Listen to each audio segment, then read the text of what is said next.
हर किसी के जिंदगी में एक व्हाट इफ का लम्हा आता है, एक बंद दरवाजा जिसके पीछे एक ऐसी जिंदगी है जो आपकी हो सकती थी पर हुई नहीं। हम में से ज्यादातर लोगों के लिए ये व्हाट इफ छोटे छोटे होते हैं, एक अलग करियर, एक अलग शहर।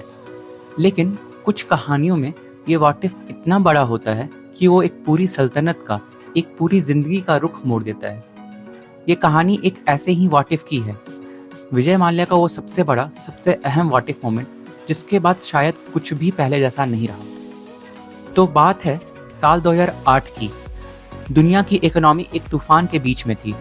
विजय माल्या की किंगफिशर एयरलाइंस, जिसे उन्होंने बड़े शान से लॉन्च किया था, अब उसी तूफान में फंसी थी।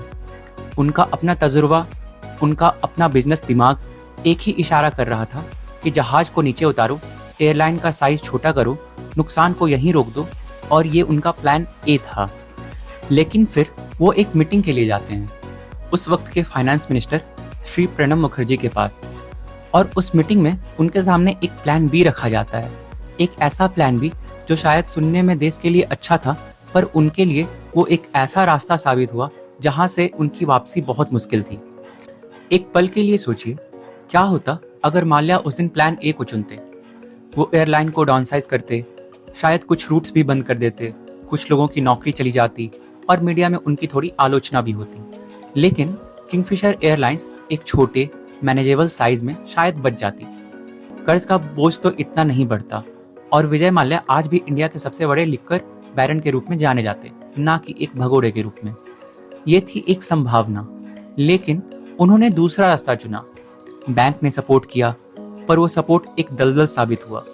एयरलाइन को बचाने की कोशिश में कर्ज बढ़ता गया, और जब एयरलाइन डूबी तो वो अपने साथ माल्या की 40 साल की लेगेसी, उनका नाम, उनकी इज्जत और कई हजार लोगों की नौकरी, सब कुछ बहा कर लेकर गई। एक व्हाट इफ ने दो अलग अलग रियलिटी पैदा कर दी, और इसका सबसे बड़ा असर ये हुआ कि उनकी हर हरकतों को उसी व्हाट इफ के शीशे से देखा जाने लगा। जैसे उनकी 2015 की बर्थडे पार्टी, ये पार्टी शायद उतनी बड़ी हेडलाइन ना बनती अगर किंगफिशर का बुरा ना हुआ होता। लोगों के मन में सवाल ये नहीं था कि वो पार्टी क्यों कर रहे हैं, सवाल ये था कि यहाँ किंगफिशर डूब चुकी है, लोगों की नौकरी जा चुकी है, और ये कैसे इतनी महंगी पार्टी कर सकता है। अगर तुमने सही समय पर एयरलाइन को डाउनसाइज कर दिया होता तो आज ना एम्प्लॉय सड़क पर होते, ना हमारे मन में ये गुस्सा होता, और ना तुम्हारी ये पार्टी एक गुनाह की तरह लगती। उस एक फैसले ने उनके आज के हर पल का कॉन्टेक्स्ट बदल दिया है। कहाँ वो 10,000 करोड़ का मालिक हो सकता था, लेकिन आज वो 10,000 करोड़ लेके भागने वाला भगौड़ा बना हुआ है। माल्या की कहानी हजारों करोड़ की हो सकती है, पर ये व्हाट इफ का भूत हम सब की कहानियों में छुपा बैठा है। व्हाट इफ मैंने उस रिश्ते को एक और मौका दिया होता। व्हाट इफ मैं उस दिन जॉब छोड़ने की हिम्मत कर लेता। व्हाट इफ मैं अपने पेरेंट्स से दिल खोल कर बात कर पाता। ये कहानी हमें ये नहीं बताती कि माल्या मासूम है। ये कहानी हमें बताती है कि फैसला लेना कितना मुश्किल है और उनके परिणाम कितने पावरफुल हो सकते हैं। इसका सबक पछताना नहीं, इसका सबक है अवेयरनेस। हर बड़े फैसले से पहले उसके दोनों रास्तों को आखिरी तक इमेजिन कीजिए। सोचने में टाइम लगेगा, पर पछतावे के साए में पूरी जिंदगी नहीं गुजरेगी। रिश्तों में भी जब आप गुस्से में कुछ कहने वाले होते हैं तो एक पल के लिए उसके व्हाट इफ को सोचिए।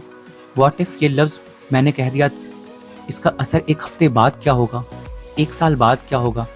क्या ये एक ऐसा व्हाट इफ बन जाएगा जिसका पछतावा मुझे हमेशा रहेगा?